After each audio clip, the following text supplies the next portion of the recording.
नाजरीन, time travel पर सवालात जो सलमान मोहम्मदी और मुख्तलिफ असहाब ने इमाम अली अलैहिस्सलाम से किए, तो इमाम ने ऐसा अमली जवाब दिया कि जिसको देख कर अकलें दंग रह जाती हैं और टाइम ट्रैवल के बहुत से राज खुल जाते हैं। एक ऐसा टाइम ट्रैवल जहां एक वक्त में हज़ारों साल कबल मौजूद अल्लाह के नबी हज़रत सुलेमान से भी मुलाकात की गई और हज़रत सालेह की ज़िबाशुदा ऊँटनी को भी देखा गया, जबकि ना वक्त बदला और ना ही कोई जगह तब्दील हुई।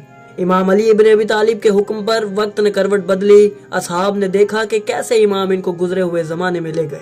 इमाम अली अलैहिस्सलाम ने इन्हें अपनी अजीम सल्तनत दिखाई जिसके वो हाकिम व सुल्तान हैं, और अपने ऐसे फ़ज़ाइल बयान किए जिन्हें सुनकर सबका ईमान मजबूत हो गया। नाजरीन, इसी सल्तनत का जिक्र कुरान में भी है। इरशाद है, ए जिन्नो इंस, अगर तुम इस कायनात के किनारों से बाहर निकल जाने की ताकत रखते हो तो निकल जाओ, मगर तुम ऐसा हरगिज न कर सकोगे मगर सुल्तान के साथ। ये वही सल्तनत है जो इस कायनात के अंदर भी